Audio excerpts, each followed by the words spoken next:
The time has finally come for a top 10 ranking video. This edition will rank the coasters at one of my newest parks, Kings Island in Mason, Ohio. This park is one of the best roller coaster collections in the country, and luckily, the day that we went, Kings Island had just reinstated their Fast Lane Plus program. So we had the opportunity to buy skip the line passes and got on just about every single coaster in the park. Where will the 14 coasters of Kings Island fall? Find out next on Coaster Jawn.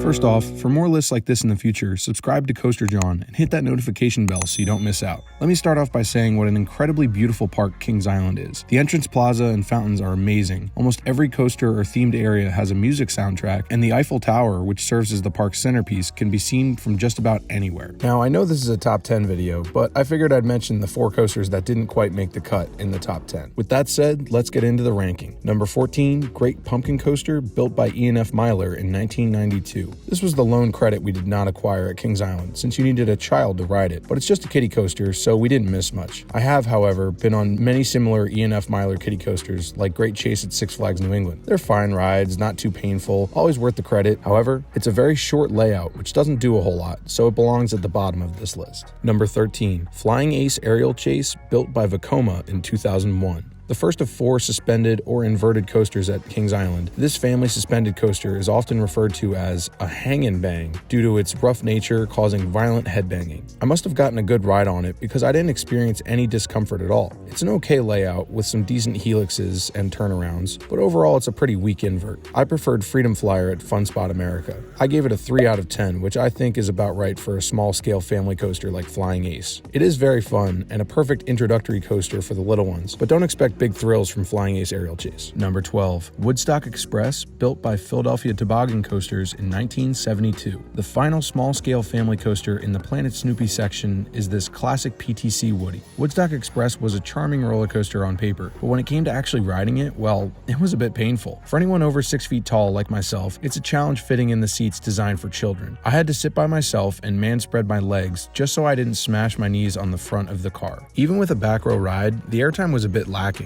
and the layout was probably the shortest I've ever experienced on a wooden coaster. I had heard good things about Woodstock Express going in, but I ended up getting weak floater airtime at best. However, any airtime is better than none, so I gave it a 3.5 out of 10, just barely better than Flying Ace. Number 11, Adventure Express, built by Aerodynamics in 1991. Even though this doesn't crack the top 10, make no mistake, Adventure Express is my new favorite Aero mine train. Was it rough?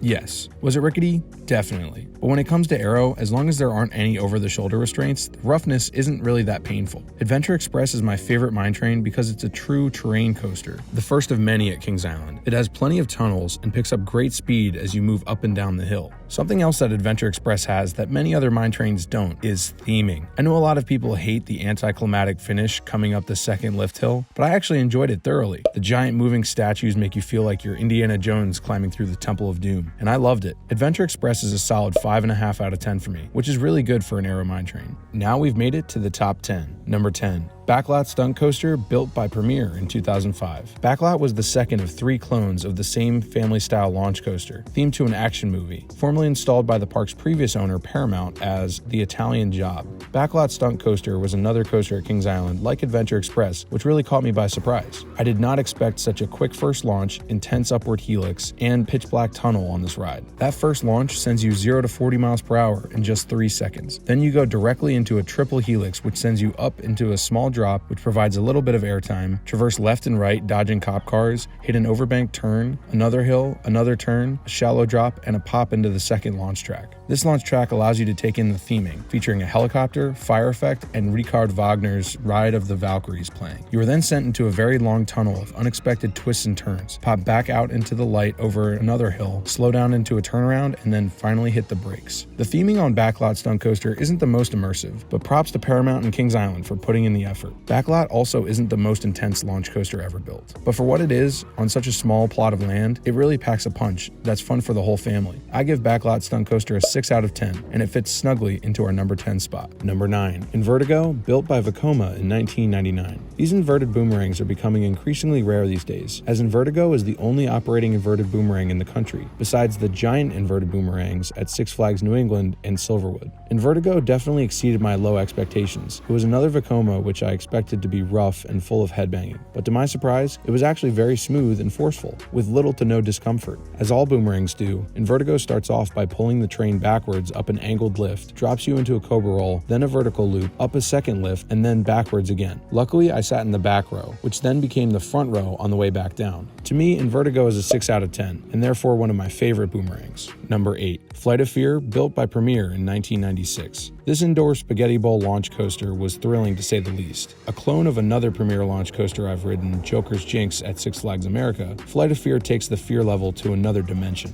Themed to a secret alien research base called the Bureau of Paranormal Activity, Flight of Fear's track is enclosed, surrounding riders in pitch darkness. There's some pretty great theming in the queue line and station, including alien bodies and an entire UFO. As for the ride itself, we sat in the front row, which I think is the best row for almost any launch coaster except Maverick. That launch was great, and all the twists, turns, and inversions are very unexpected and fun. Though I normally don't get motion sick on coasters, Flight of Fear actually did make me a little bit nauseous, since I couldn't see where we were going. I actually preferred Joker's Jinx for this reason. Plus, actually seeing some of the spaghetti bowl track provides great near misses, which you don't really get on Flight of Fear. Even though my stomach didn't love the ride, I still thoroughly enjoyed Flight of Fear, and gave it a 7 out of 10. Number 7. The Bat, built by Aerodynamics in 1993. The Bat, formerly known as Flight Deck, formerly known as Top Gun, is an aero-suspended coaster, in which the trains hang from the track above and sway back and forth. Bat is the second aero-suspended coaster that I've been on, and I have to say, I liked it much better than Iron Dragon at Cedar Point. While Iron Dragon had 2 short lift hills and an overall tame layout, the Bat has 1 large lift hill and a much more intense layout due to its taller height and better terrain.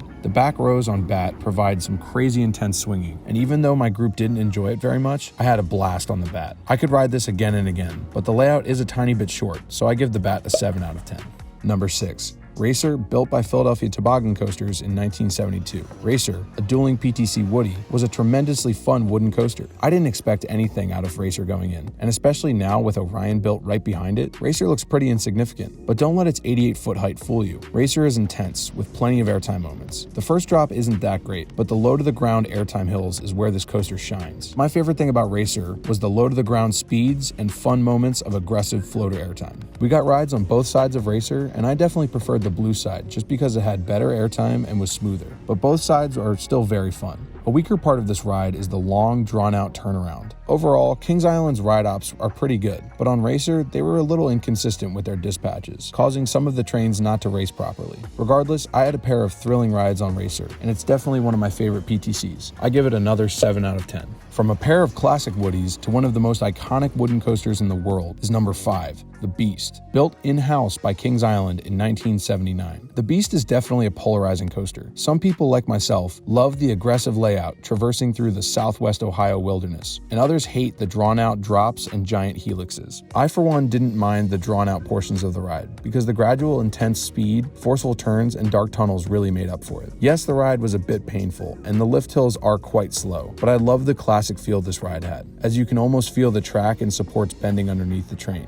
I was obsessed with that second drop back down into the forest, as you get crazy strong laterals once you bottom out. We got a total of 3 rides on the Beachz that day, and unfortunately, none of them were in the front or back row, but even our middle row rides were still very intense. On the day of our visit, due to COVID, the park was unfortunately only open until 7 o'clock, so we didn't get one of those legendary night rides on the Beachz. I can't even imagine how terrifying the Beachz would be at night, because even during the day, the tunnels and the tree cover provided plenty of dark moments on the ride. I give Beachz an 8.5 out of 10, and I understand that some people might disagree with this ranking, or think that my score is a bit too high. I get that. Beachz certainly has some flaws, but I think I was able to get over them. Number 4, Banshee, built by Bolliger and Mabillard in 2014. I'm sorry, but why is Banshee so good? This number 4 spot just feels criminally underrated, but that just goes to show you how good the top 3 is. Banshee is the newest B&M inverted coaster, built atop a plot of land previously occupied by Son of Beast. Like many of the former rides and attractions of Kings Island, Son of Beast is paid tribute by a monument topped with a flame in Banshee's line. Alongside all the tombstones that go with the cemetery theming, Banshee really does feel like a ghost trying to steal your soul because every element is so intense and unique. As opposed to the conventional pre-drop which most B&M inverts have, Banshee begins with the only straight drop on an invert, which plunges you towards the earth so quickly. After the drop, instead of going directly into a vertical loop, like most other inverts do,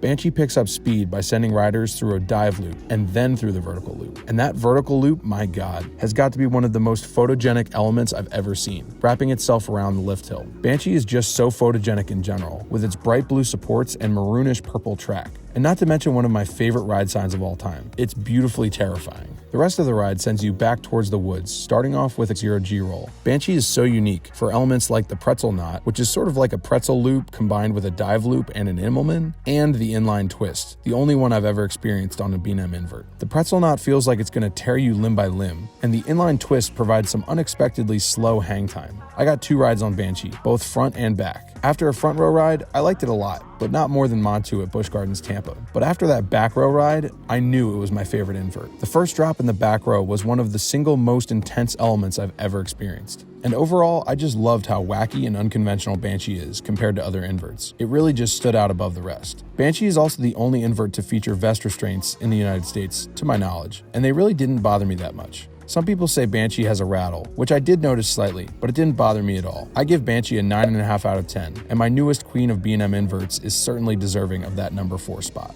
Just as a disclaimer, I think that the top 3 coasters at Kings Island are virtually interchangeable, so I respect anyone's ranking of these next 3. That being said, my number 3 coaster is Diamondback, built by Bolliger and Mabillard in 2009. When you think of the best B&M hypers in the country, this 230-foot tall hypercoaster is almost always in the discussion. Diamondback features the newer style staggered seating, which is designed for riders to feel more exposed. But I didn't love them because I found myself hitting my foot against the seats in front of me while sitting on the outside seats. Other than that, what's not to love about Diamondback? The crazy sustained floater airtime, the out and back layout through the woods, and of course the splashdown finish, the only one of its kind on a B&M hyper. Everything on Diamondback can be enjoyed from beginning to end. Some people ironically think that Diamondback has a rattle, and yes, it does a little bit, but I didn't mind it because I had so much room for airtime under my clamshell restraints. The only parts of the ride I didn't necessarily enjoy were the lackluster turnaround and okay helixes. Other than that, Diamondback is a perfect B&M hyper, and after 4 insane rides, it was my favorite hyper. However, after getting on Hershey Park's recently added Candymonium, that's now my new favorite B&M hyper. Diamondback is still a 9.5 out of 10 and solidly in my top 20 coasters. And now, it all comes down to this. Which coaster did I prefer more, Orion or Mystic Timbers? The wait is finally over. Let's find out. Number 2, Mystic Timbers, built by GCI in 2017. Yes, this means my number 1 at Kings Island is Orion, but please keep watching. Hear me out. Going into my day at Kings Island, I was aware of the high praise that Mystic Timbers had, but honestly, with its smaller stature and proximity to a much larger coaster in Diamondback, Mystic is somewhat unimpressive. Make no mistake, Mystic Timbers is a masterpiece. Prior to my visit at Kings Island, my favorite GCI was White Lightning at Fun Spot America, but Mystic made that seem like a kiddie coaster. The sheer amount of airtime moments on Mystic Timbers is hard to comprehend. Even though they aren't sustained moments of airtime, the ejector on Mystic is just incessant. Over and over again, you're being popped out of your seat. Mystic Timbers is yet another Kings Island coaster that goes out into the trees, so therefore it's pretty hard to photograph from anywhere besides the train and the Eiffel Tower. But the ride gives such an out-of-control feeling, speeding over the rapids ride and past hundreds of trees. This is fitting given that Mystic Timbers is themed to an evil, magical tree, I guess. The theming at the entrance, in line, and of course in the infamous shed is good, even though it is a little bit weird. Kings Island definitely hyped up the shed a little bit too much. But none of it will prepare you for what's in the shed. It's the all-new Mystic Timbers. And even today, they hype it up on the lift hill, with voices telling riders, don't go in the shed. I found this to be a little bit annoying, because the lift hill keeps speeding up and slowing down, and the whole time I'm just thinking, get on with it. Yes, get on with it! Even though I wasn't the biggest fan of the lift hill, the first drop in the back row is awesome. GCI knocked it out of the park with Mystic Timbers, and it's easily a 9.5 out of 10 to me. Also, as I mentioned earlier with Banshee and Son of Beast, Kings Island is obsessed with its coasters, both old and new, and as a result, they're constantly paying homage to them. The shed at the end of Mystic Timbers.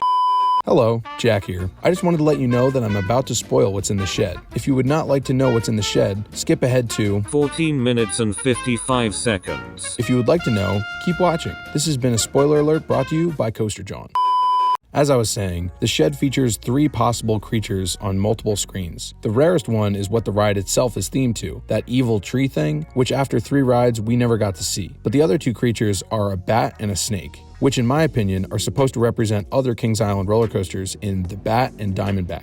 I think it would have been really cool if they had also featured another monster, Banshee, just to solidify the theme, but I guess 2 is fine. I'm not entirely sure if this is actually what the creatures are meant to represent, so comment down below whether or not you think I'm right. And last, but obviously not least, is number 1, Orion, built by Bolliger and Mabillard in 2020. Now I know that many people prefer Diamondback or Mystic Timbers, but to me the choice is clear for number 1 at Kings Island, and that's Orion. This 287-foot tall hyper, I mean Giga, was another coaster in which my expectations were tamed, mostly because of all the hate Orion got upon announcement and opening. But let me tell you, anyone who dislikes Orion can kick rocks because this thing is awesome. I get that everyone wanted the Kings Island Giga to be a larger version of Fury 325, but considering that this was still a $30 million investment, we're lucky that Cedar Fair even built a Giga for Kings Island at all. Even though it's now my new favorite B&M, I did slightly prefer Millennium Force over Orion. However, Orion certainly has some bizarre elements and an unconventional layout, but I loved every second of my second Giga coaster, except of course the trims on the Camelback Hill, but we'll get into that later. Let's start off with the newly redesigned Area 72 section of the park. It's honestly so immersive and probably my favorite section of the park. There's plenty of government conspiracy and space-based theming, with an incredible soundtrack to go with it. Orion doesn't have the most impressive entrance, but its giant lift hill actually pairs well with its minimalistic sign in my opinion. We got a total of 4 rides on Orion that day, front and back, and I actually prefer the front, which you won't hear me say very often. Climbing that butter smooth and remarkably quiet lift hill gives amazing views of the park and surrounding wilderness. And that first drop gives some of the best sustained floater airtime, arguably ejector, in any row of the train. Your spacecraft is plummeting back down towards the earth for what feels like forever. And from there you travel into the first unconventional element, the B&M wave turn. This element was a bit underwhelming. It was one of the parts of Orion that I was looking forward to the most, but it ended up having some of the weakest airtime. However, it's still a really fun element for how tall it is, and you can really feel that 91 mile/hour speed going into it. Orion then goes into its massive turnaround, which was fine, nothing too crazy. After that, you pick up more speed once again and head into what was likely my favorite element of the ride, the speed hill. Both of the new B&Ms, Orion and Candymonium, have these speed hills, and I must say I'm obsessed. It's rare that you find any quick pops of ejector airtime on a B&M, so I must say, Bolliger, Mabillard, well done. Next is the neutered Camelback Airtime Hill, which even though it's larger than the Speed Hill, is almost entirely ruined by the trims which hit hard every single time. It still gives some decent floater, but it would be way better without the trims. Next is the Upwards Helix, which I thoroughly enjoyed. It wasn't intense enough for a gray out, but I still loved the upwards motion. And finally, right before the brake run is an unexpected moment of airtime known as the Twisted Dip, which many are claiming to be their favorite element on Orion. I thought it was great, but not quite as good as the Speed Hill. I know that I just gave a pretty mixed reaction to Orion, but don't get me wrong, I loved it, and I gave it a solid 9.5 out of 10. There are definitely strong moments of airtime, which Gigas aren't particularly known for. Plenty of new and innovative elements, which I commend B&M for trying and executing, and of course that first drop, which is just out of this world. Sorry, I had to say it. The theming in the queue is also very well done for Cedar Fair standards, and the operations on Orion were top-notch. Even with the COVID-19 precautions, Kings Island was operating 3 trains on Orion, sending them out of the station with the utmost efficiency. Orion's speed, intensity, and otherworldly first drop are what gives it the crown at Kings Island. Kings Island has some of my favorite family coasters, Woodies, and B&Ms I've ever ridden, and I can't wait to return there one day. This park is absolutely a destination and should be on everyone's bucket list. So how do you rank the coasters at Kings Island? Comment down below whether you agree or disagree with my rankings. If you enjoyed the list, leave a like on the video, and of course, subscribe to Coaster Jawn to help the channel grow. I hope you enjoyed this video, and as always, ride on.